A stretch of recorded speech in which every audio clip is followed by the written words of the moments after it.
I found that message at 6:41 in the morning, the phone screen glowing cold against my bedroom wall, the sender still saved as Mom, because I hadn't found the strength to change it to her actual name or delete it entirely. The words were brief, only 4 of them, but they carried the weight of 33 years. "We're coming for you." I set the phone face down on the nightstand the way Mrs. Okafor had taught me to handle what she called noisy objects, things that don't have volume controls but somehow fill every corner of a room with sound.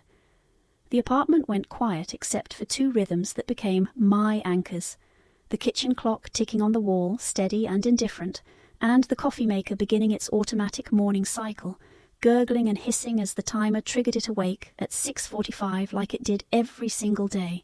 By 1 o'clock that afternoon, sitting at my kitchen table with lukewarm coffee in a chipped mug and my hands shaking just slightly, I had constructed a plan. It fit on a single index card, 4 inches by 6 inches, the kind you buy in bulk at office supply stores.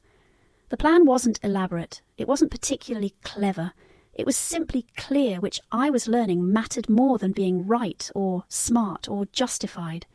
By evening, as the Seattle rain turned the windows into rivers and the grey sky deepened into that particular Pacific Northwest darkness that arrives at 4:30 in winter, I understood something I'd been circling around for 2 years. Sometimes the smallest pieces of paper hold up the largest walls. Sometimes safety fits in your jacket pocket. But let me step back, because truth lives in details and you deserve to know the path that brought me here. Let me show you what the 13 days before that 6:41 a.m. message looked like, because context transforms a story from sounding dramatic into revealing what actually happened. 41 missed calls, and I know that number precisely because I'd started keeping a log in a composition notebook I kept on my kitchen counter, writing down every single attempt at contact with the date and time and caller. Those calls accumulated between 11:07 at night and 12:43 in the morning, like they were hunting for that vulnerable window between awake and asleep, where your defenses crumble and you might answer just to silence the ringing. The names attached to those calls, I recognized everyone: my mother, my father, my Aunt Linda, who'd barely acknowledged my existence until suddenly I became the family crisis everyone needed to discuss, my cousin Rebecca, who I used to trade books with in middle school, numbers that used to represent Sunday potlucks where everyone ate too much and laughed too loud and performed being the kind of family you see in television commercials. Numbers that used to mean birthday cards and graduation gifts and the intricate web of obligation that people label love when they don't have better language. There was a locksmith's invoice preserved in a clear plastic sleeve in what I'd begun calling my documentation folder, which sounds paranoid until you desperately need one, and then it sounds like wisdom. The invoice carried that distinctive smell of fresh laser printer toner, chemical and official, and I'd used a thick black permanent marker to redact my address right there at my kitchen counter, drawing careful, heavy lines through the street number and apartment designation, not because I was being melodramatic, but because I'd learned the way you learn not to touch hot stoves, that safety isn't an emotion you chase with your feelings. Safety is a boundary you construct with your logistics. The receipt displayed date February 14, 2026. Time 3:15 p.m. Services rendered, 3 deadbolts installed, 1 wireless door sensor, security consultation. Total amount $385, paid in full, cash. There was a gouge in my doorframe, thin and metallic, the kind that comes from someone using a screwdriver or pry bar they shouldn't possess. And when I'd asked my neighbour, Mr. Chen, who lived 2 doors down with his college-age daughter and his extensive collection of jazz records, he'd mentioned seeing a woman he didn't recognise attempting to access my door around 8:30 p.m, 4 nights previous. "She claimed to be your sister," Mr. Chen had reported, his voice careful because he sensed something wrong in the architecture of the situation. "I informed her I'd resided here 18 months and never observed you with a sister." "I don't have a sister, I never have. But someone wanted access badly enough to fabricate relationships to my neighbours. And that scratch on the doorframe was a sentence written in metal that declared, 'We will find an entrance.' And then there was the document that altered everything, the one I kept returning to like people return to photographs of turning points, even though I understood it was merely paper, merely bureaucracy, merely a form processed in a government office where people consumed mediocre coffee and counted hours until their shifts ended. A no-contact order. Filed, it announced in the upper right corner, the stamp slightly askew because whoever had stamped it was probably exhausted and thinking about dinner or traffic or anything except the meaning this stamp held for me. King County Superior Court. Case number trailed by a sequence of digits that meant nothing to me but everything to the system's machinery. The stamp was rectangular and unremarkable, black ink on white paper, as plain as oxygen, and precisely as necessary once you realize you've been suffocating for years without naming it. This wasn't an obsessive ex-boyfriend who couldn't accept rejection. This wasn't a stalker I'd encountered online, or a co-worker who'd developed an unhealthy fixation. This was my parents. My mother, who'd delivered me in a hospital in Portland 33 years ago on a Wednesday in September, when rain hammered the windows and the nurses complained about the flooding. My father, who'd raised me from infancy, who taught me to drive stick shift and change flat tires, and make myself very, very small when his voice began escalating. This was family. The people society insists should constitute your first safety net, and I was 33 years old, and I had just filed legal documentation to maintain distance from them, and I was only beginning to comprehend that sometimes love requires a no-contact order. The day before that 6:41 a.m. message arrived, when I still harboured hope that the pause might hold, when I still believed structure could repair what emotions had shattered. I had transmitted an email. I titled it the only honest way I understood. Meeting guidelines, connection, not access. I'd invested 90 minutes on that subject line alone, typing and deleting, attempting to locate words that were simultaneously kind and immovable, gentle and absolute. The body of the email was straightforward. 3 options.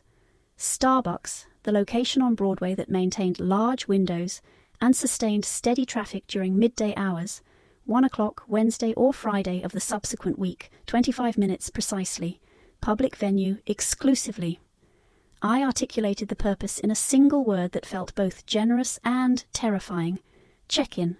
Not reconciliation, not explanation, not therapy session. Check-in, like you might conduct with an acquaintance you hadn't encountered recently. Casual and boundaried and survivable. I included 2 rules, and I agonized over these rules because rules sound harsh until you realize they're actually mercy. They're the framework that prevents you from making hundreds of decisions in the moment when your nervous system is screaming alarm. Rule 1, no history. We would not excavate the past. We would not litigate who said what when, or who harmed whom, or who carried more blame or more injury. We would exist exclusively in present tense for 25 minutes. Rule 2, if volume increases, we pause. Not if someone yells, because yelling is obvious, recognizable. If volume increases at all, if I detect manipulation or pressure or that particular tone that signals an incoming guilt operation, we terminate the meeting immediately, and we don't attempt again for 16 days. 16 days, I'd learned from my therapist Sam, is sufficient time for a nervous system to settle, but brief enough that it doesn't register as abandonment to the person on the receiving end. I offered them sentences simple enough for a child to comprehend, because complicated boundaries are simply excuses to violate boundaries, and I offered them a structure rigid enough that my attorney, David Park, the man who straightens his legal pad 3 times before writing anything down, would approve. You see, I had learned something in the previous 8 months that I wish someone had taught me at 19. Love without logistics transforms into weather. It becomes this unpredictable, uncontrollable force that batters you around, knocks you down, leaves you disoriented and dizzy, and you expend all your energy simply attempting to remain upright instead of actually living your existence. Love with logistics, love with terms and times, and public places and explicit ending points, that variety of love you can survive. That variety of love might even be sustainable. That morning, the morning I now think of as threshold day, I stood before my bathroom mirror, the one that's slightly too high and has a crack running through the lower left corner, and I practiced 3 sentences. I spoke them aloud, which felt absurd and simultaneously necessary, because your mouth requires knowledge of word shapes before your heart must deploy them under pressure. I observed my lips moving. I listened to my voice, attempting to maintain it steady, attempting to locate what Mrs. Okafor called my kitchen voice, the one that's warm but firm, the one that doesn't invite debate because it's not interested in argument. It's simply stating facts, the way you'd state that the library closes at 8. Secure, I'm protected and I have systems established. Boundary, I'm working and documenting everything. We can meet in public spaces exclusively. Limit, I don't engage in arguments on the phone or at my door, period. Secure, boundary, limit. I abbreviated it in my mind to SBL, 3 letters I could remember even when I was frightened, even when my hands trembled, even when that old voice in my head attempted to convince me I was being cruel or dramatic or unreasonably sensitive. By the time I walked into that Starbucks at 12:52 in the afternoon, 8 minutes early because arriving late felt like surrendering control before I even sat down, those 3 sentences lived somewhere deeper than memory. They lived in my bones. They lived in the place where reflexes reside, where you don't have to think, you simply know. I selected a table near the window where I could observe both the entrance and the large clock mounted on the wall above the pastry display. My therapist Sam had explained this, had articulated it in language that made me feel less paranoid. People healing from control require visibility of their exits and their time limits. It's not paranoia, it's nervous system management. If I couldn't observe the door, some portion of my brain would remain in panic mode the entire duration, scanning, vigilant, unable to relax sufficiently to have an actual conversation. If I couldn't see a clock, time would become elastic and frightening, stretching endlessly or evaporating too rapidly, and I'd lose my capacity to track whether we were adhering to the 25-minute agreement. I positioned my index card on the table between the napkin dispenser and my water glass, and that card contained my 3 sentences written in black ink, my handwriting deliberate and legible like I was writing a prescription for my own survival. Secure, I'm protected. Boundary, I meet in public by appointment exclusively. Limit, I don't argue at the door or on the phone. I wasn't inviting a rescue. I wasn't begging for understanding or waiting for someone to save me or hoping they'd finally perceive my perspective and apologize for everything. I was establishing terms. If they appeared and followed the structure, we would utilize those 25 minutes to determine if connection was possible. If they didn't appear, or if they appeared and violated the rules, the clock would still belong to me. The boundary would still hold, and I would return home and prepare soup the way Mrs. Okafor had taught me, because soup is what you consume when you need to mother yourself. When you need something warm in a bowl, you can cradle with both hands. People enjoy telling you that family is a feeling, this warm and comforting thing that lives in your heart and transcends all difficulties, all harm, all history. Family is unconditional, they declare, like that's virtuous, like conditions are somehow cruel instead of necessary. But sitting in that Starbucks in Seattle, Washington, on a Wednesday in February with the lunch crowd beginning to filter in, and the scent of coffee competing with toasted sandwiches, I learned something that felt both obvious and revolutionary. Family is also a form. It's a structure you either construct intentionally with thought and care and explicit agreements, or you inherit accidentally, this default setting that gets installed when you're born, and if that inherited version is attempting to kill you slowly, eroding your sense of self day by day until you can't remember who you were before you learn to shrink, you possess every right in the world to file new documentation. That filed stamp sitting in the upper right corner of my no-contact order page became my favourite piece of art that year. I never framed it, though part of me wanted to display it on my wall like other people display their diplomas or their wedding photographs, proof that I'd accomplished something difficult and necessary. Instead, I slid it into a clear plastic sleeve in my documentation folder, which was simply a 3-inch binder I'd purchased at an office supply store for $6.99, forest green with a clear pocket on the front where I'd inserted a label that read "Legal" in capital letters. A no-contact order, I was learning, isn't a magic talisman that makes dangerous people vanish into thin air. It doesn't create a force field around your apartment or transmit electric shocks to people who consider violating it. What it is, what it actually functions as in the real world, is a calendar. It possesses a file date that marks the beginning of your new life. It possesses an effective date that informs you when the protection officially commences. It possesses terms you must follow, rules that apply to you as much as to them. And it possesses a scope that defines precisely what's protected: your residence, your workplace, your person, your peace. I wrote those 4 elements in my journal on a fresh page, each one on its own line with space underneath to add notes, as I learned what they meant in practice. File date: February 16th, 2026. Effective date: February 16th, 2026. Immediate. Terms: no contact, direct or indirect, no third-party contact. Maintain 500 feet distance from residence and workplace. Scope: residential address, workplace address, person. Below that list, I copied a sentence my friend Sam at work had made me practice, made me speak aloud repeatedly during a quiet morning shift until I could speak it without my voice shaking or tears beginning. Systems do not equal punishment. Structure is not revenge. Boundaries are not cruelty. These words felt like learning a foreign language, one where protection didn't require an apology, where safety wasn't something you had to earn by being good enough or understanding enough or forgiving enough. That afternoon, the afternoon after I filed the no-contact order, and my hands were still shaking from the adrenaline of standing in that courthouse and stating aloud to a commissioner why I required protection from my own parents, I called a locksmith.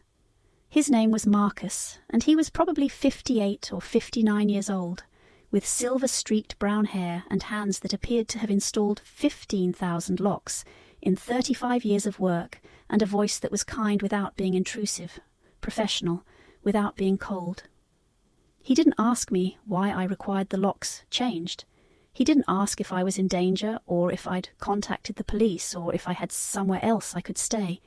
He simply appeared at the time he said he'd appear, which was 3:15 p.m., and he brought 3 new deadbolts, heavy brass ones that he explained could resist a crowbar and a determined shoulder, and a small wireless door sensor about the size of a USB drive that would emit a soft chime once, just once, clear and bright, whenever the door closed properly and the latch engaged.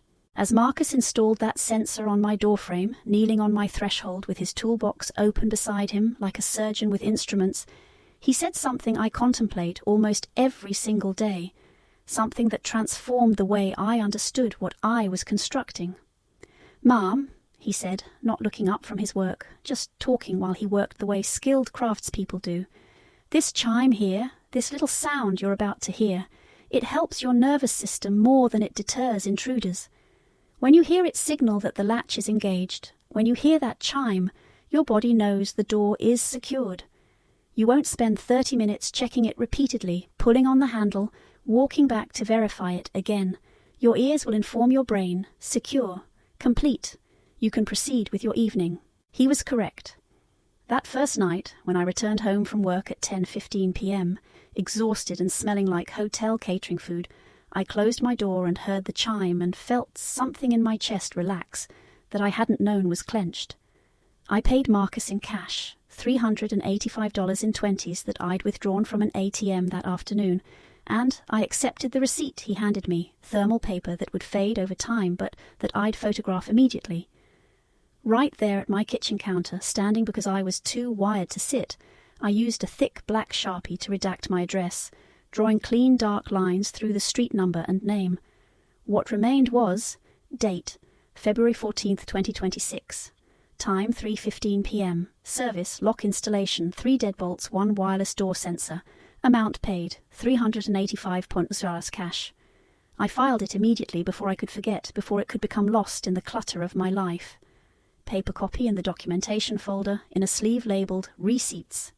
Photograph taken with my phone, uploaded to my email with the subject line, legal_EO21426_receipt_lock and censor. Proof, I was learning through trial and error and conversations with David, my attorney, and advice from women in online forums who'd walked this road before me. Proof isn't about being dramatic.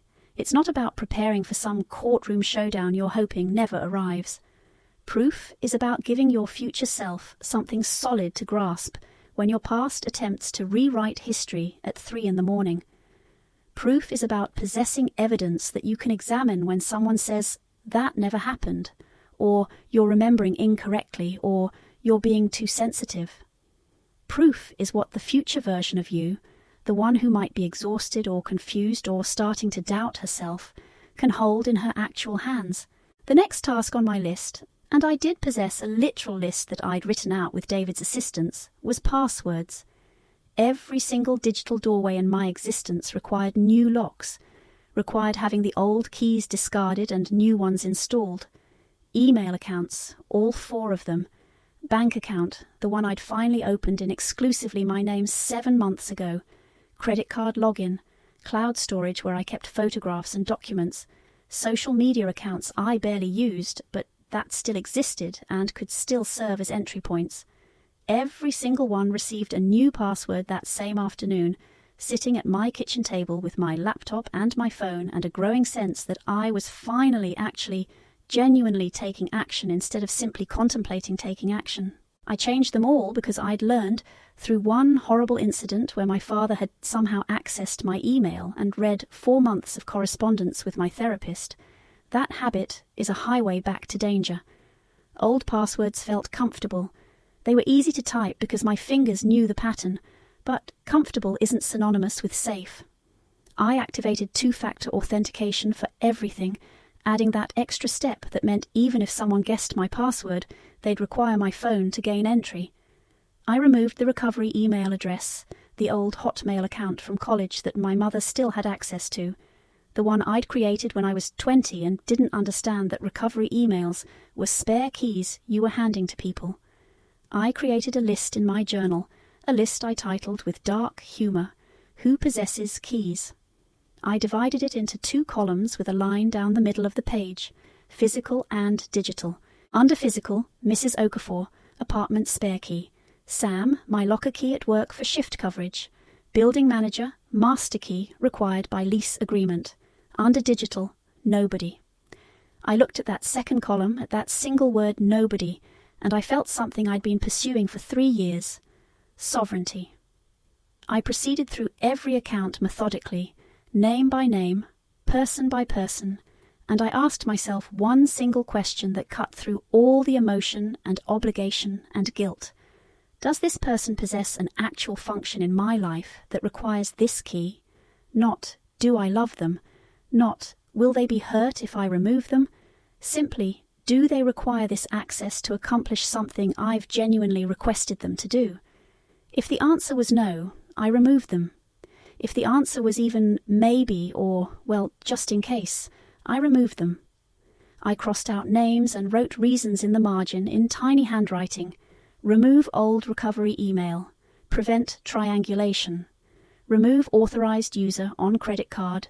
Prevent financial tracking. Remove emergency contact from medical portal. Prevent information access. Reasons I was discovering transformed fear into tasks. Fear is this enormous, overwhelming emotion that makes you want to hide in bed and never move. Tasks are things you can complete and check off a list, things that possess clear beginnings and endings, things that create momentum. The next morning, after a night of fragmented sleep where I kept waking and checking my phone and then forcing myself to replace it without looking, I sat across a small table from David Park, the attorney who'd accepted my case for a fee I could barely afford, but couldn't afford not to pay. David is probably 47, with greying temples and wire-rimmed glasses, and a habit of straightening his legal pad 3 times against whatever surface he's writing on before he commits pen to paper, like he's aligning the universe before documenting it. We didn't discuss my feelings. We didn't process my childhood or explore my relationship with my mother or analyse what went wrong. We discussed inventory, which David called by a term that made it feel both clinical and manageable, an entanglement audit. He drew a table on his yellow legal pad, the old-fashioned kind with pale yellow paper and blue lines, and he created 6 columns across the top of the page. Asset, he wrote, co-owner or authorized party, entry point, severance action, documentation, timeline. Then we walked through my life like we were walking through a corner store I wanted to keep operating but needed to secure, checking each aisle for vulnerabilities, for windows someone could climb through, for doors I'd forgotten to lock. Old bank account, the one I'd opened at 21 when my mother had driven me to the credit union and stood there while I completed the paperwork, with my mother listed as joint owner. David straightened his pad. Submit account closure form if possible, or at minimum remove joint ownership, get it notarized if they require it, obtain the confirmation documentation they provide, photocopy it, file the original, email yourself a photograph. Check. Phone number, the one I'd possessed since college, still receiving one-time password codes for accounts I'd half forgotten, codes that could theoretically be intercepted if someone had access to my phone, carrier account. Contact carrier, transfer to a new SIM card if necessary, ensure only you are authorized to make changes, capture a screenshot of the confirmation screen, email it to yourself, file it. Check. Utilities, the boring infrastructure of existence that you never contemplate until it becomes a weapon. Electric, gas, internet, water, garbage. Contact each company, confirm exclusively your name appears on the account. Remove any secondary authorized users. Send an email follow-up requesting confirmation in writing. Save every email thread in a folder. Check, check, check, check, check. Medical insurance, emergency contacts, the people hospitals contact when something goes wrong. Log into portal, modify all emergency contacts, call member services to confirm changes on their end, obtain the reference number, document it. Check. Cloud storage, photograph libraries, shared albums from years ago that I'd forgotten existed. Deactivate all shared albums, download everything you want to preserve to a USB drive, label it, store it somewhere secure, delete the cloud originals if you're comfortable with that. Check. David straightened his legal pad a 4th time, which I'd learned over the previous 4 meetings meant he was about to state something important, something he wanted me to genuinely hear and remember. Listen carefully, he said, and his voice was steady and clinical in a way that somehow made it feel kinder, not colder. This process we're executing right now, this isn't about severing people from your life. I'm not here to instruct you to hate your family, or never speak to them again, or incinerate bridges. What we're accomplishing is severing entry points. You've gotten confused, which is completely understandable, given everything you've experienced. You've gotten confused about which is which. Severing people feels harsh and final and cruel. Severing entry points is simply security. It's practical. It's the difference between stating, I hate you, and stating, I'm changing my locks. You perceive the difference? I nodded, and I felt something in my chest loosen and drop and settle because he'd just provided me language for what I was doing that didn't make me feel like a monster. I wasn't disowning my family. I was securing my entry points. Those are 2 completely different things, even though from the outside they might appear identical. At the library that same afternoon, my hair still damp from a shower I'd taken attempting to feel normal, I walked in carrying my USB drive in my jacket pocket like it was precious cargo. The librarian at the reference desk, a woman with her hair in a neat silver bun and tortoiseshell reading glasses, and a name tag that said Jennifer, she noticed my USB drive when I pulled it out to show her, and she smiled, actually smiled, like we worked the same shift at a factory I didn't know existed. She walked me over to the self-service scanner in the corner, a large flatbed machine with a computer attached, and every beep as a document went through sounded like a comma, landing in precisely the right place in a sentence, tiny moments of punctuation that meant I was making progress, I was doing the thing, I was actually moving forward. Jennifer taught me her filing system, and I have used it every single day since, and I've taught it to at least 20 other women who've asked me how I keep my life organized when everything feels like chaos. The system is simple, which is why it functions. Save absolutely everything as a PDF, because PDFs don't change format when you email them or open them on different devices. Use the exact same naming pattern for every single file. No exceptions, no variations. Type _month day year _brief description .pdf. Type means what category of document it is. NCO for no contact order. Receipt for receipts. Email for important emails. Log for my incident logs. Form for official forms. Month day year means a 2-digit month, 2-digit day, 4-digit year. So February 16, 2026 becomes 002-1626. Brief description means 3 to 6 words maximum that inform you what it is. King County filed, lock sensor install, bank update confirmed, schedule modification. So my no contact order became NCO _02-1626 King County filed.pdf. My locksmith receipt became receipt _02-1426 lock sensor install.pdf. My bank joint ownership removal became form _02-1726 bank joint removal.pdf. Don't you ever, Jennifer said, her voice suddenly fierce like she was delivering a commandment that would save my life. Don't you ever name anything final 2 or draft new or revised actually this one. Name it correctly the first time. Name it so that 3 years from now, when you need to locate it urgently, when you're standing at a counter with someone waiting and you need to produce proof, you can search one word and have it in 2 seconds. She placed a small yellow post-it note on the monitor that read, in her neat librarian handwriting, use legal in your email subject line. Every time. Every single time you email yourself a document, include legal in the subject. That way you can search your email for legal and every important document appears instantly. I followed her instruction like it was a recipe, exact and careful. I emailed every scanned document to myself. I established an automatic filter in my email that would add a label called legal to anything with that word in the subject line, so I didn't even have to manually sort them. They just appeared in their own folder automatically. I copied everything to my USB drive using the exact same folder structure I'd created on my computer so I wouldn't become confused. And that USB drive, that little piece of plastic and silicone that could fit in my pocket or my purse, it went into a manila envelope at Mrs. Okafor's apartment, an envelope I'd labelled in thick black marker. Backup, legal. Do not open unless I request. Clouds forget. Companies declare bankruptcy, accounts get hacked, hard drives fail, paper, real paper, and USB drives stored at a trusted person's residence they remember. They sit there quietly, waiting until the day you require them. That evening, after a dinner I barely tasted because my stomach was still in knots, I sat down at my kitchen table with my laptop and I wrote what I called a template email. It sounds cold, calling it a template like it's not genuine.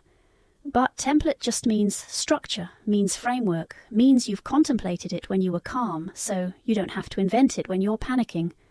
The subject line was always going to be the same.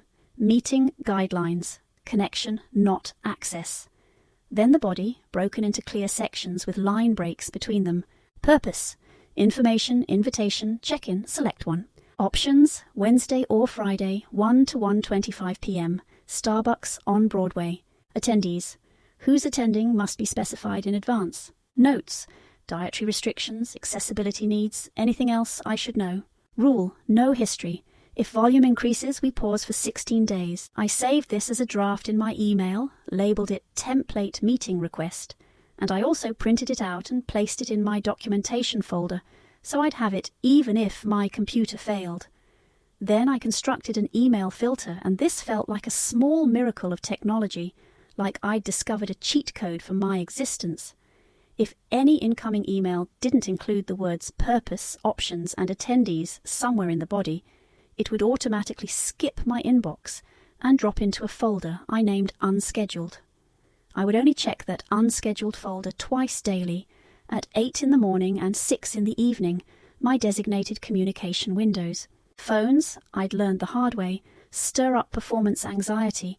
They make you react instead of respond. They create this artificial urgency where everything feels like an emergency, and you must reply right now, this second, or you're a bad daughter, bad friend, bad person. Paper and structured email counts as paper in my world. Paper invites progress. Paper lets you think before you speak. Paper creates space between stimulus and response. And in that space, that tiny gap, that's where freedom lives. With that filter running quietly in the background, my phone stopped being a weapon someone else could fire at me whenever they wanted. My phone became just a clock again, just a camera again, just a tool I controlled. In my journal that night, sitting up in bed with my back against the headboard because I still couldn't sleep lying down flat, I drew a box around 3 steps Mrs. Okafor had drilled into me over dozens of conversations in her living room.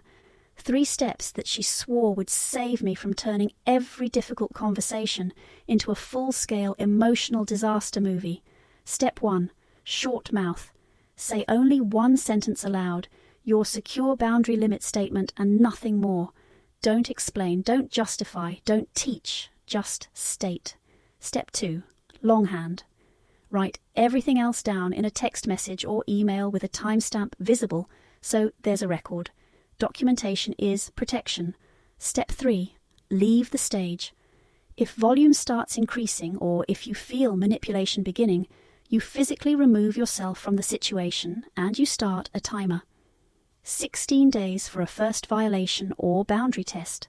32 days if someone escalates with threats or mass emails, copying relatives to pressure you. I even recorded a 40-second voice memo on my phone, practicing what I'd state if I ever needed to share this system with someone else, with the women who would eventually find me online or at support groups or through whispered recommendations.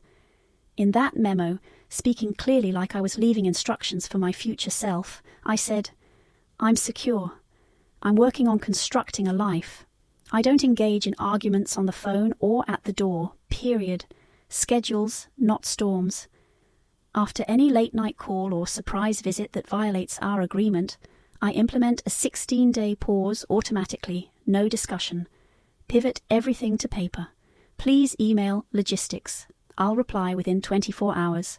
My friend Sam, who I'll tell you more about shortly, Sam, who manages the catering kitchen where I work and who loves me in the most practical, unsentimental ways. She watched that video during her afternoon break, sitting in the back office with the door half closed and the inventory spreadsheet forgotten on her screen. She watched it twice, and then she looked up at me and said 2 words that meant everything in her particular dialect of affection. It'll work. Coming from Sam, that was the equivalent of someone else saying, I'm proud of you, or you're so brave, or I love you. It'll work meant it would actually function when I needed it to function. It'll work meant it was practical, repeatable, sustainable. It'll work was the highest compliment Sam knew how to give. I ended that long, exhausting, strangely hopeful day by doing something Mrs. Okafor had taught me about maintaining relationships with the people who actually assist you, the ones who show up without requiring your whole story first. I closed loops. I sent 3 short messages, and each one included a specific outcome, because people need to know their assistance worked, need to know they made a difference, need evidence that showing up for you wasn't pointless. To David the attorney. Joint account ownership removed and emergency contacts updated on all accounts. Confirmation PDFs attached to this email. You were correct about the entanglement audit, making it feel less overwhelming. Thank you. To Jennifer the librarian. File naming system works perfectly. I located a document I required in 2 seconds this morning when I was standing at the credit union counter. You saved me from appearing disorganized. Thank you. To Marcus the locksmith. Door sensor tested at 10:15 last night when I returned home from work. That chime you mentioned, it genuinely helps. I'm not checking the door repeatedly anymore. Installation is solid. I appreciate your work. These little messages, these closed loops, they're like the buttons on a shirt that keep it from flying open when the wind picks up unexpectedly. They seem tiny until they're absent, and then you realize they were holding everything together, keeping you decent, keeping you functional, keeping your life from becoming a wardrobe malfunction you must constantly manage. The small lesson I wrote in the margin of my journal that night, in the space where the ink always smudges because I'm left-handed and impatient, and I never wait for it to dry before closing the book, was this: safety is logistics, not argument. I wrote it in capital letters, underlined it 3 times, and I drew a small star next to it because this lesson, this simple sentence, had cost me 3 years of therapy and 2 failed attempts at separation, and countless nights lying awake trying to persuade people who would never be persuaded. You cannot argue someone into respecting your boundaries. You can only build systems that make your boundaries real, systems that function whether the other person agrees with them or not. The morning after I sent that carefully crafted email with my meeting guidelines, I woke up to silence. No response, no acknowledgement, no angry reply. Just silence which felt both like relief and like waiting for the other shoe to drop. I made myself go through my morning routine exactly as planned, because routine is the spine that keeps you upright when everything else wants to collapse. Coffee at 7, shower at 7:15, dressed for work by 7:45. I checked my email at 8 o'clock, my designated communication window, and there was nothing new in my inbox. The email I'd sent sat in my sent folder with a timestamp of 9:47 p.m. the previous night, and underneath it in my mental map was a question mark. Would they respond with the structure I'd requested, or would they test the boundary? At work that morning, the hotel catering kitchen where I'd been employed for 2 years, my friend Sam found me during the breakfast setup, arranging coffee urns in the conference room on the 3rd floor. Sam is probably 41 or 42, tall and solid with close-cropped hair. She cuts herself every 2 weeks, and hands that have prepped 10,000 hotel breakfasts, and a way of loving people that looks like teaching them systems. She didn't ask me how I was feeling. She didn't make me talk about my emotions. She just looked at my station setup and said, "You're early. Good, that's the move." When life is chaos, you show up early. Early is control you can actually have. I helped Sam set up the buffet line for a conference of 200 accountants, and the work was ordinary and repetitive and exactly what I needed. Chafing dishes filled with scrambled eggs, bacon arranged on platters, fruit cut into precise pieces, coffee urns that needed constant monitoring. There's something deeply calming about work that has clear metrics, clear endpoints, clear standards of done. The eggs are hot or they're not. The coffee is fresh or it's not. The napkins are folded or they're not. Nobody debates whether you're being too sensitive about the bacon placement. During our mid-morning break, Sam and I sat in the back hallway near the loading dock on overturned milk crates that had become our unofficial break room, and I told her about the email I'd sent. I showed her the template on my phone. She read it twice, nodded once, and said, "Tight, no wiggle room. Either they follow the format or they don't get a meeting. That's good structure." Then she asked me the question that changed everything. "What's your plan if they show up without following the format?" I hadn't thought about that.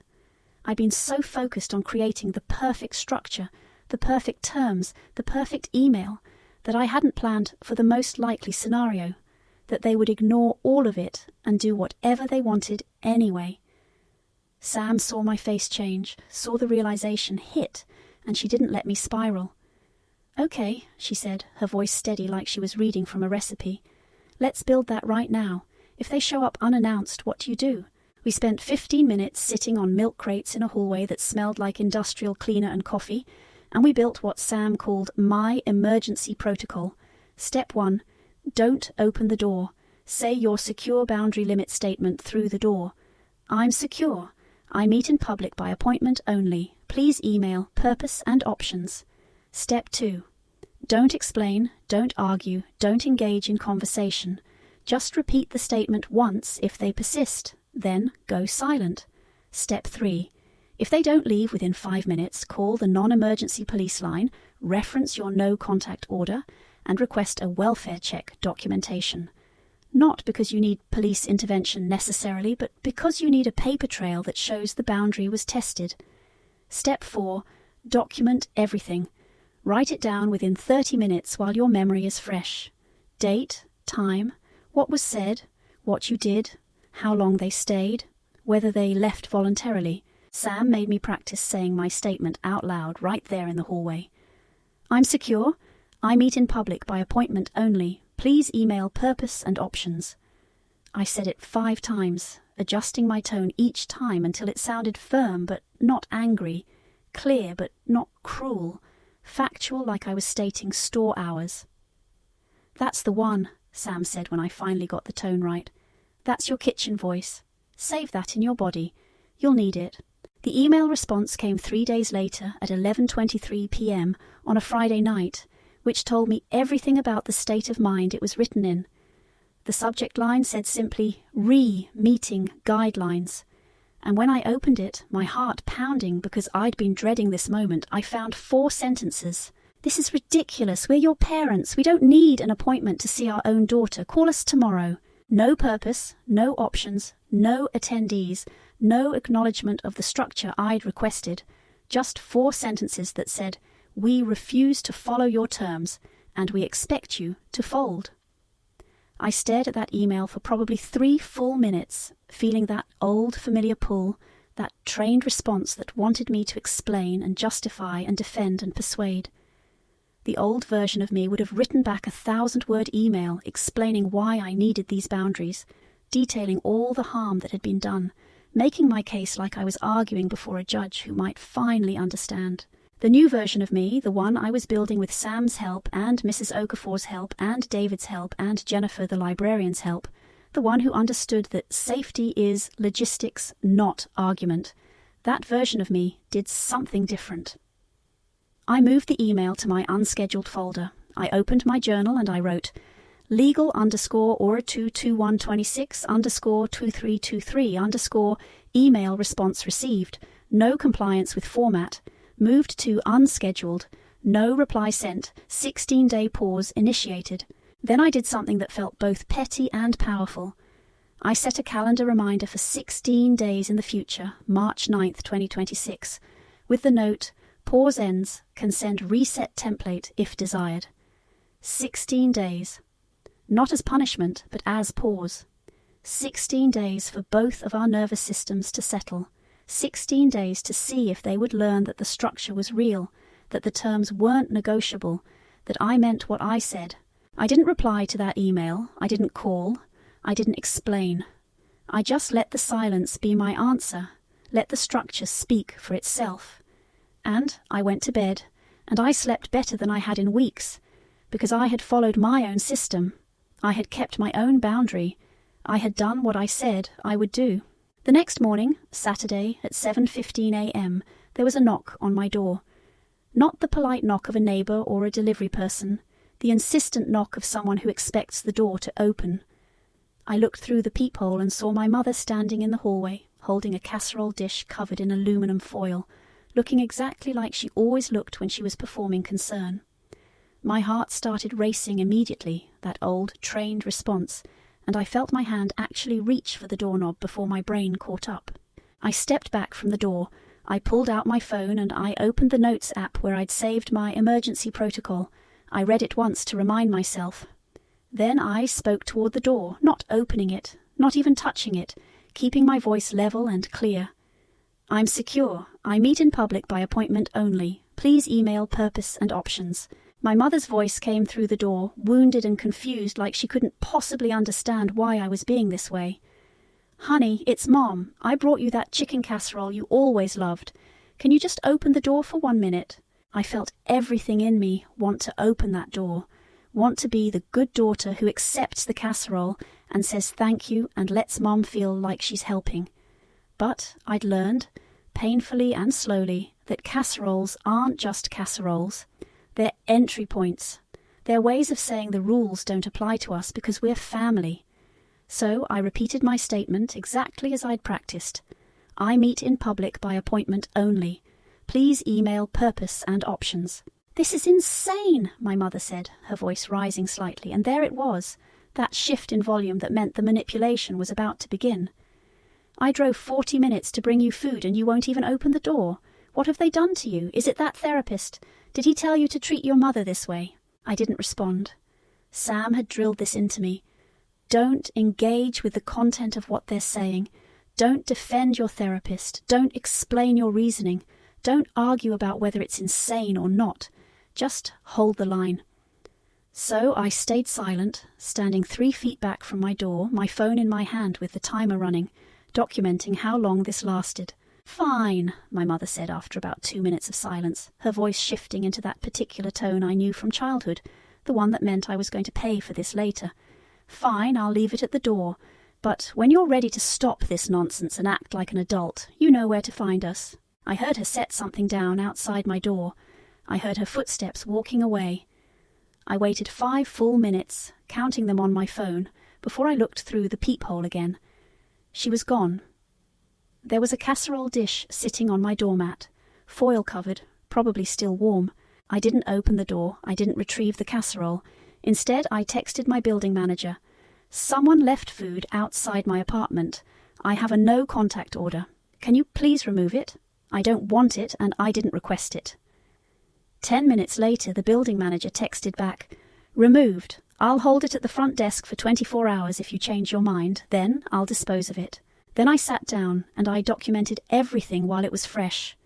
Time, 7:15 a.m. Duration, approximately 7 minutes. What was said? I wrote out the conversation as accurately as I could remember. What I did, stated SBL through closed door, did not open door, did not engage in argument, requested building manager, remove item. How I felt. I let myself write this part honestly. Shaky, guilty, like a terrible daughter, but also proud that I held the line. I emailed that documentation to myself with the subject legal_022226_0715_ unscheduled door visit, and I copied it to my USB backup. Then I texted Sam. "Tested this morning, held, felt awful, but held." She replied 30 seconds later, "That's the work. Awful means it's real. Proud of you." The 16-day pause that I'd initiated was not peaceful. It was not quiet. It was not respectful.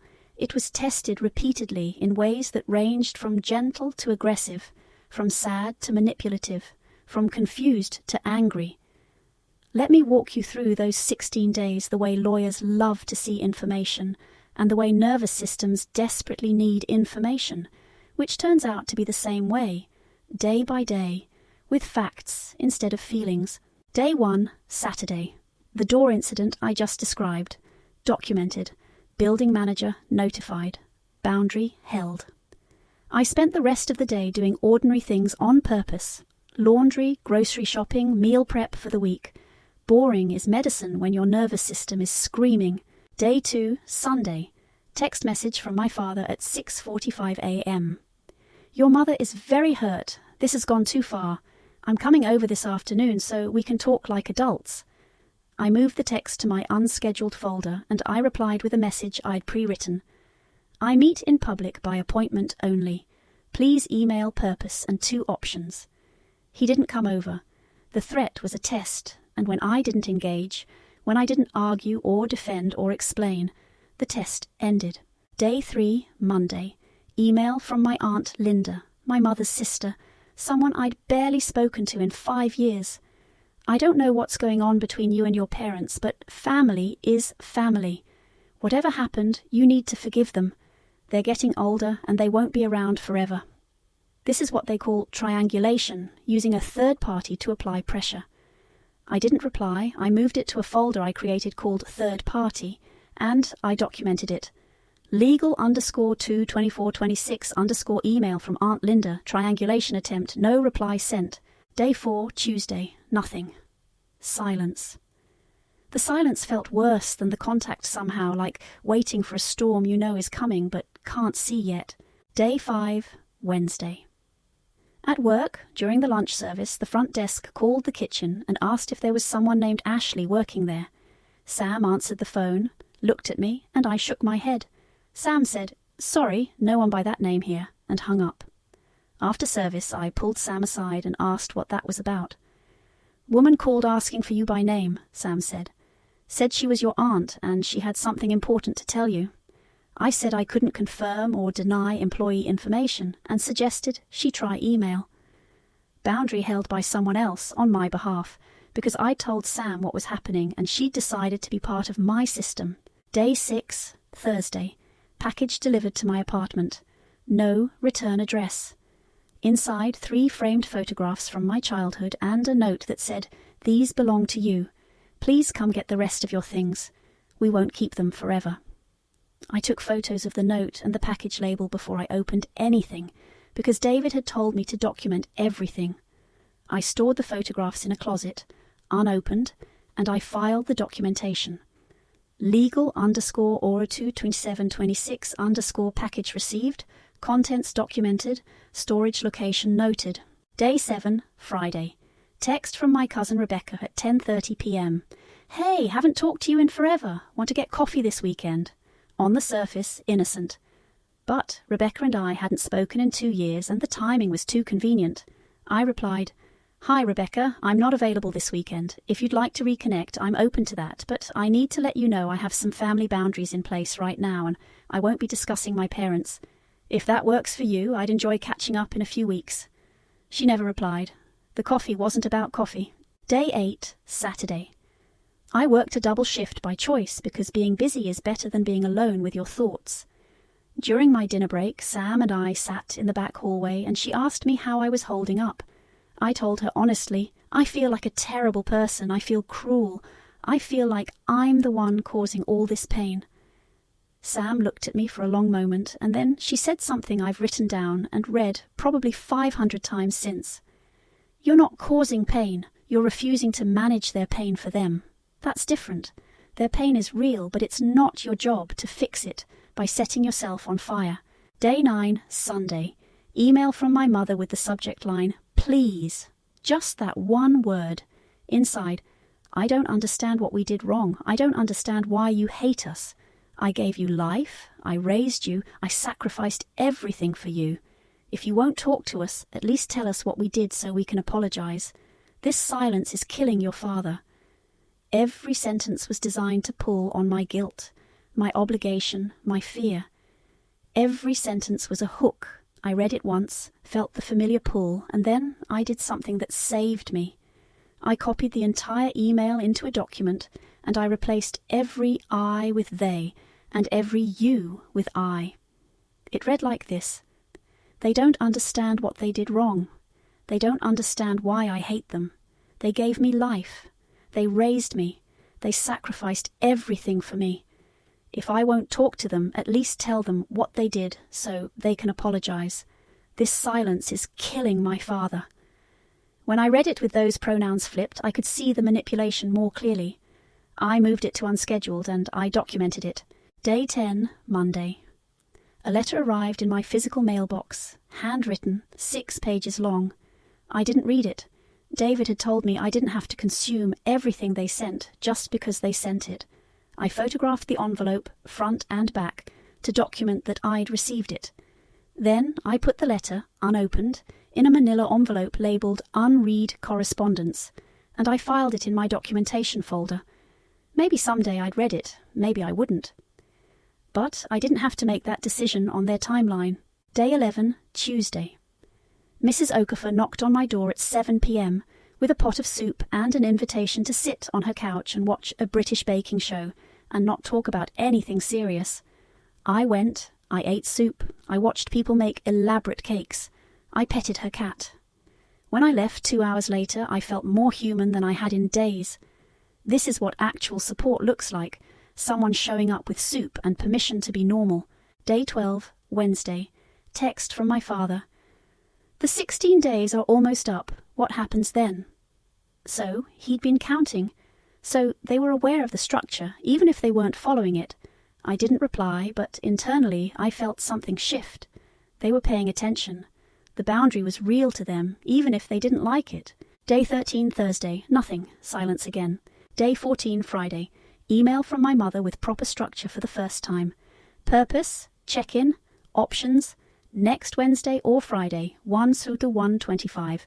Starbucks on Broadway. Attendees. Just me, your father will not attend. Notes, I understand no history. I will follow your rules. I stared at that email for probably 20 minutes. It had everything I'd asked for. It used the format. It acknowledged the rules. It was everything I'd said I needed, and yet I found myself terrified to say yes. I called Mrs. Okafor. I read her the email. I asked her if I was crazy to still be scared. She said, "You're not crazy, you're wise. First compliance doesn't mean sustained compliance, but it does mean they're capable of following structure when they choose to. That's information. What do you want to do?" I wanted to say yes. I wanted to believe it would be different this time. I wanted to believe that 16 days had changed something. So I replied, "Friday 1 to 1:25 works. Starbucks on Broadway. I'll bring my terms card. If volume increases or history is brought up, I'll leave immediately and we'll pause for another 16 days. See you then." I hit send before I could second-guess myself. Then I added to my calendar, Friday 1 p.m., Starbucks on Broadway, mom only, 25 minutes maximum. And underneath that I wrote in the notes field, "Bring terms card. Sit where you can see door and clock. Have exit line ready. Document afterward. Day 15, Saturday. I prepared."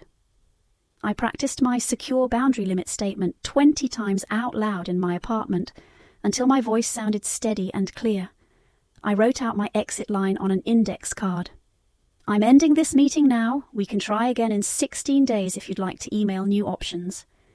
I chose my outfit, comfortable shoes in case I needed to walk out, clothing with pockets for my phone and cards. I planned my arrival time, 12:50, 10 minutes early so I could claim the table I needed. Day 16, Sunday.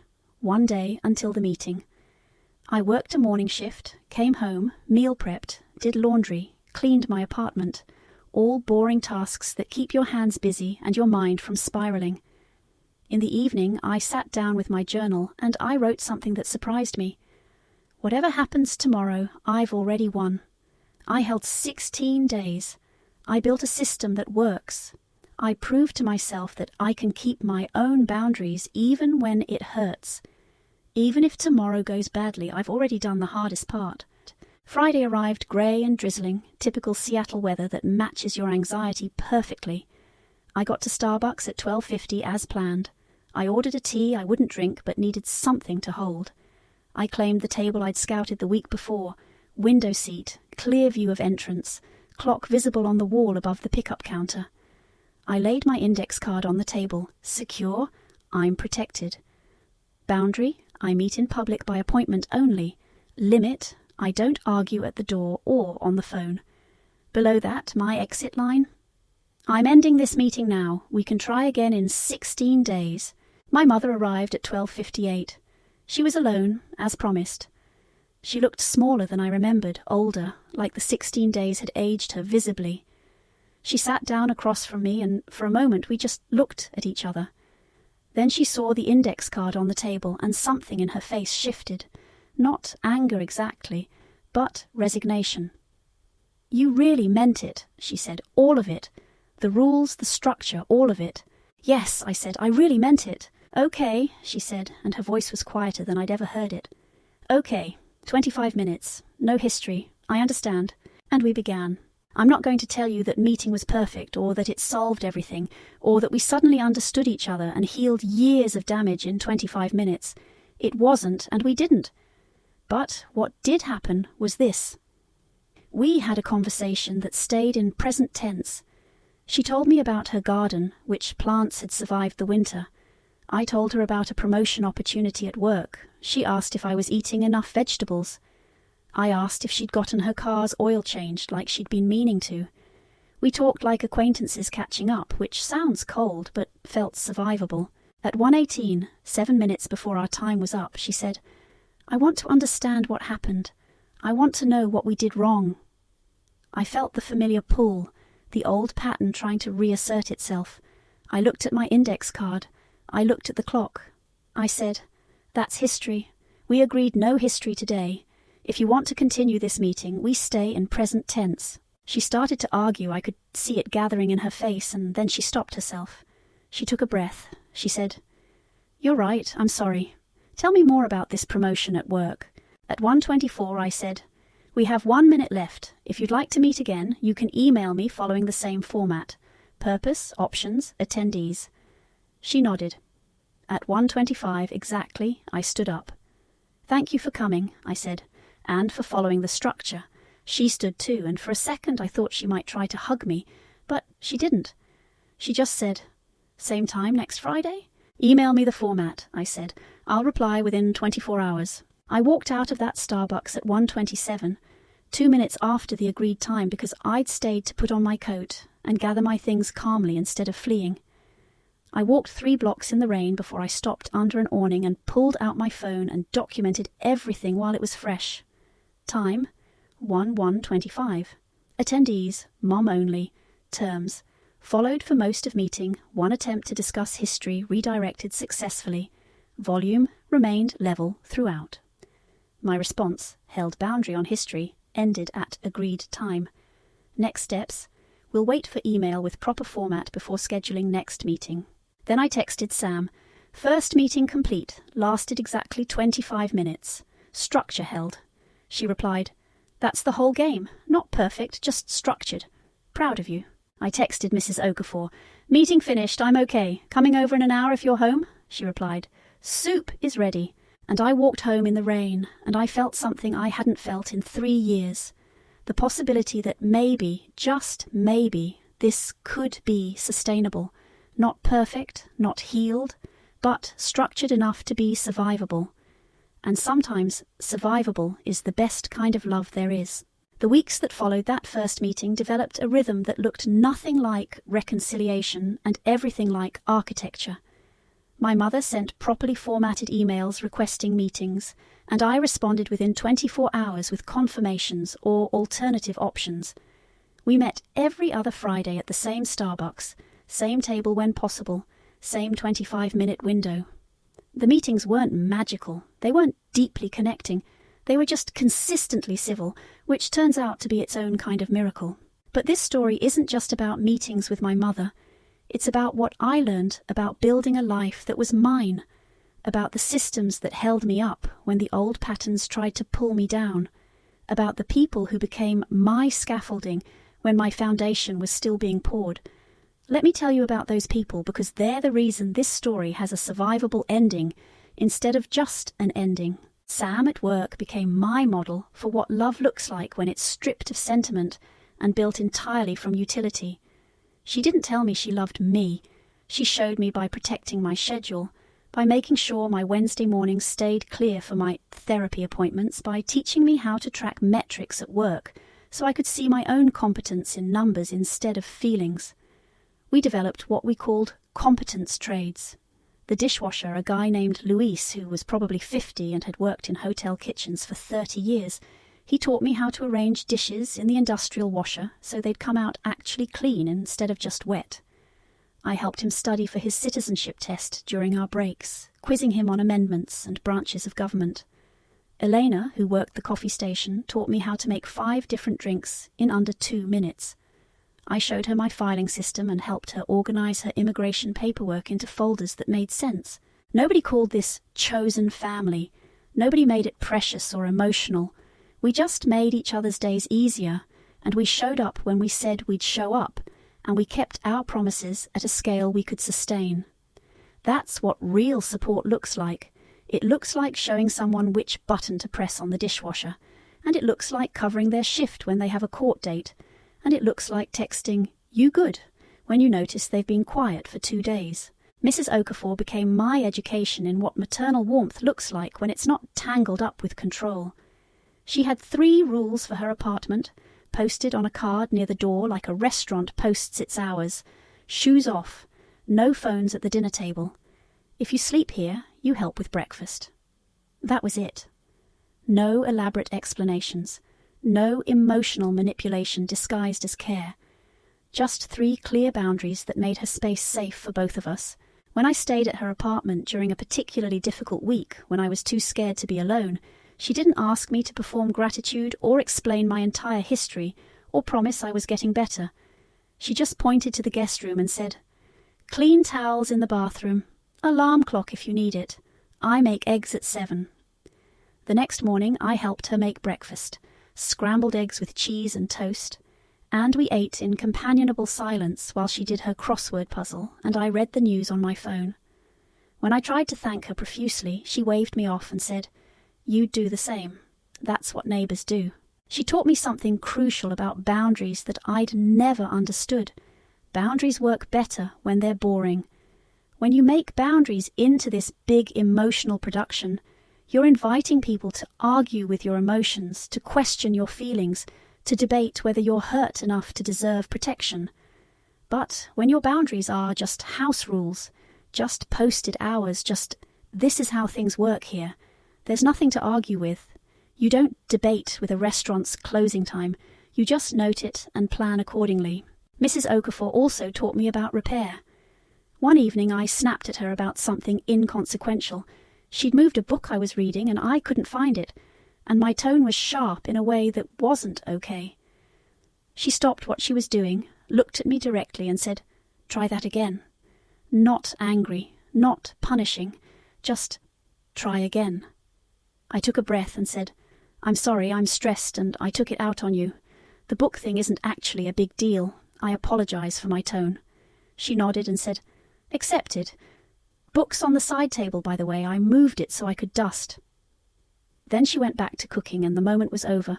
We didn't have to process it for an hour. We didn't have to explore the deep meaning. We just repaired it and moved on. That's what healthy relationships do. They fix small tears immediately so they don't become big rips.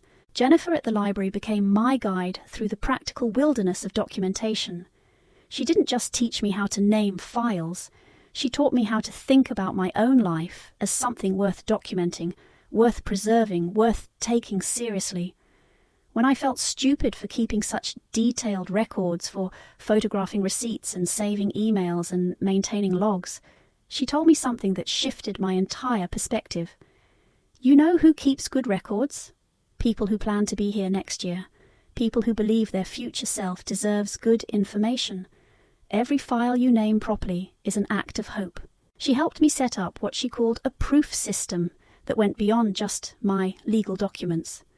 We created folders for everything, medical, all my health records now with only my name on the emergency contacts, financial, bank statements, tax documents, proof of independent income, education, I was taking online classes toward a degree, slowly, housing, lease, utilities, renter's insurance, employment, pay stubs, performance reviews, my promotion letter when it came, personal, the things that mattered to me but wouldn't matter to a court, my writing, my photos, my certificates from completed courses.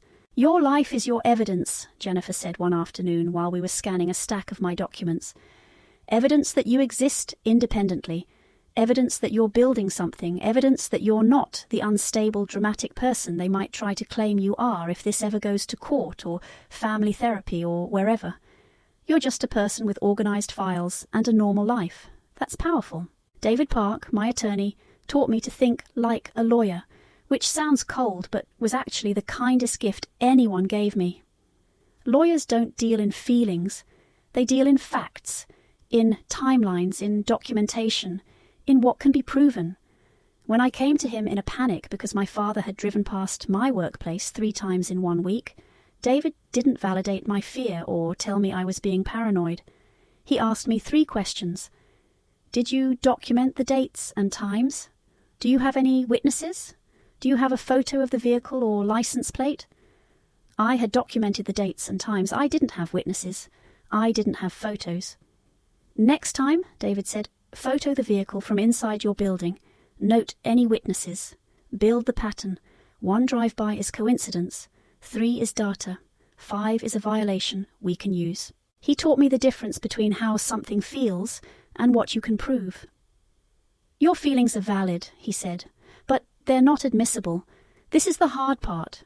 You have to build a case that would convince a stranger who doesn't know you and doesn't care about you. That stranger only cares about documentation. So document everything, assume nothing, and keep your emotions in your journal where they belong." This sounds harsh, but it was actually liberating. It meant I didn't have to convince anyone that I was hurt enough or scared enough or damaged enough. I just had to show the pattern, the log of 41 calls, the email that didn't follow the format, the casserole left at my door after I'd explicitly said no unannounced visits, the package with no return address, the third-party contacts from relatives. Each piece was small, maybe even looked innocent on its own, but together they built a picture, a pattern of boundary violation. And patterns don't care about feelings. Patterns just are. As the months went on, I started to notice something strange. I was building a life. Not just surviving, not just defending boundaries, but actually constructing a life that felt like mine. I got promoted at work to a scheduling coordinator position that paid more and gave me more control over my hours. I enrolled in 3 online courses toward a business management degree. I started a small side project teaching other women my filing systems and boundary scripts, meeting them at coffee shops and walking them through the same steps that had saved me. I decorated my apartment, which sounds trivial but felt revolutionary. I'd been living there for 18 months and I'd kept it sparse, temporary, like I might have to flee at any moment. But slowly I started adding things. A plant that required regular watering, commitment to being alive in 2 weeks, a bookshelf that I assembled myself, permanence, art on the walls, the audacity to have preferences. Each small addition was a vote of confidence in my own future. My relationship with my mother stabilized into something that looked like distant cordiality. We met every other Friday, 25 minutes, same format. Sometimes the meetings went well. Sometimes they were awkward or tense. Twice she tried to bring up history and I had to redirect or end the meeting early. Once my father showed up uninvited and I had to leave immediately and implement a 32-day pause instead of 16 because that was escalation. But the structure held. The meetings happened or they didn't, based on whether the rules were followed. I stopped trying to manage her feelings about the rules and started simply enforcing them. One Friday, about 8 months after that first meeting, something shifted. We were sitting at our usual table talking about her book club and my coursework, and she said something that surprised me. "You seem happy, different, more solid, I guess." I didn't know how to respond to that, so I just said, I'm building a life that fits me." She was quiet for a moment, and then she said, "I don't understand all your rules. I don't think I'll ever understand them. But I can see they're working for you, so I'm trying to follow them." It wasn't an apology. It wasn't an acknowledgement of all the harm. But it was something, a recognition that I was a separate person with systems that worked, even if she didn't understand why. That night I wrote in my journal, "Today, Mom saw me as someone who exists independently of her. That's new. That might be enough." The 16-day pauses became less frequent. The meetings became more predictable. My nervous system started to believe that the structure would hold, that I didn't have to be vigilant every second, that the boundaries were real. I started sleeping through the night. I started making plans more than a week in advance. I started believing that next year would come and I'd be okay. But I want to be clear about something, because I think this is where people get confused about boundary work. My relationship with my parents didn't become close. It didn't become warm. It didn't heal in any traditional sense. We didn't have tearful reconciliations or deep conversations or mutual understanding. What we had was a structure that allowed us to be in occasional contact without destroying me. And that structure only worked because I was willing to enforce it every single time, even when it felt cruel, even when I felt guilty, even when I wanted so badly to believe that this time would be different without the structure. The structure was the relationship. The boundaries were the love language. The 25-minute meetings were the intimacy. And that had to be enough, because it was all I could offer without setting myself on fire to keep them warm. One afternoon, almost a year after I'd filed the no-contact order, I was sitting in Mrs. Okafor's living room helping her organize her own files because she'd seen my system and wanted to implement it for her retirement paperwork. We were labeling folders and talking about nothing in particular when she said, "You know what I'm proudest of? Not that you set boundaries with your parents. Lots of people set boundaries. I'm proud that you kept them, that you didn't let guilt or fear or hope make you fold. You built a life you didn't have to escape from. That's rare." I started crying, which surprised both of us. Not sad crying, relief crying. Because she was right. I'd built a life I didn't have to run from, a life with a job I was good at and getting better at, a life with friends who showed up consistently, a life with a routine that felt sustainable instead of suffocating, a life with enough space that I could start imagining a future, Maybe I'd finish my degree, maybe I'd move to a bigger apartment, maybe I'd adopt a cat, maybe I'd start dating again someday when the thought didn't terrify me. The life I'd built wasn't dramatic. It wouldn't make a good movie. It was just wake up, go to work, come home, make dinner, do homework, see friends, have boundaries, enforce them, sleep, repeat. It was boring in the best possible way. Boring meant safe. Boring meant predictable. Boring meant I wasn't in crisis mode every single day. I kept my documentation system even though I hadn't needed to reference it in months. I kept my terms card even though I had it memorized. I kept my communication windows even though the unscheduled messages had mostly stopped. I kept all of it because these systems weren't just protection against my parents anymore. They were the architecture of a life that functioned. They were proof that I could build something and maintain it. They were evidence that I was capable of taking care of myself. One Friday meeting, my mother asked if we could extend our time to 30 minutes. I said no.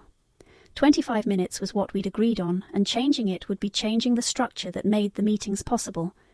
She looked disappointed, but she nodded and said, "Okay, maybe we can work up to that someday." Maybe we could, maybe we couldn't. Either way, it would happen slowly with clear agreements, with maintained boundaries, or it wouldn't happen at all. And I was okay with that. The last thing I want to tell you, the thing I wish someone had told me when I was at the beginning of this journey, is this. You don't have to wait until you're strong to set boundaries. You don't have to wait until you're healed or certain or financially stable or emotionally ready. You just have to be willing to start with one small structure, one sentence you can say, one rule you can keep, one document you can name properly, one friend who will cover your shift, one neighbor who will hold your backup files, one 25-minute meeting instead of an endless emotional marathon. You build a life the same way you build anything, one piece at a time, with the materials you have, in the time you can spare, with the help of people who show up. It doesn't have to be perfect. It doesn't have to be fast. It just has to be yours. My name is Ashley. I'm 34 years old now. I live in Seattle, Washington. I work as a scheduling coordinator at a hotel where people respect my competence. I'm 3 classes away from finishing my associate's degree. I have a studio apartment with plants that are still alive and art on the walls. I have a documentation system that would make a lawyer proud. I have friends who love me in verbs instead of adjectives. I have a mother I see for 25 minutes every other Friday at a Starbucks where we both pay for our own drinks. I have a father I don't see at all, and that's okay, and I don't have to explain why that's okay. I have an index card in my jacket pocket with 3 sentences on it: secure, boundary, limit. I have a zero-based budget that gives every dollar a job. I have a USB drive in an envelope at Mrs. Okafor's apartment labeled backup, legal. I have structure instead of storms. I have systems instead of surprise visits. I have Wednesdays and Fridays that I can predict and plan for. I don't have a perfect family. I don't have a viral redemption story or a moment of dramatic revenge. I don't have justice in the way movies show justice, with the harmful people learning their lessons and apologizing properly, and everyone crying and hugging. What I have is better than that. I have a system I can use tomorrow. I have tools that fit in my pocket. I have people who show up when they say they'll show up. I have a life that's mine, protected by paper and schedules, and the small repeated promise that I will not open doors I've decided to keep closed. If you're reading this because you're where I was 3 years ago, because your phone is lighting up at midnight and you can't remember the last time you slept through the night, because you keep apologizing for having boundaries, because you can't distinguish between love and control anymore, I want you to know this. You don't have to be strong. You don't have to be ready. You don't have to have it all figured out. You just have to be willing to try one small thing. Name one file correctly, save one receipt, write 3 sentences on an index card, set one timer. That's how it starts, not with strength, not with certainty, just with one small structure that you can repeat tomorrow. The door sensor chimes once when the latch catches. The USB drive goes to a trusted friend's house. The budget gives money its jobs. The calendar holds the plan. The documentation folder grows thicker with proof that you exist independently, that you're building something worth protecting. And you, reading this right now, you can grow yourself a life that fits, a Friday you can keep, a door that only opens from your side, one boundary at a time, one documented moment at a time, one kept promise to yourself at a time. That's how you build a life worth staying for. That's how you become the kind of person who can be kept by yourself first, and then by the people who learn to love you at the size you actually are, in the time you actually have available, with the energy you can actually sustain. The apartment door closes. The sensor chimes. I'm home. I'm safe. The door is locked from the inside. Tomorrow I'll do it all again, and that's not a burden. That's the whole miracle. I get to do it again. I get tomorrow. And that's enough.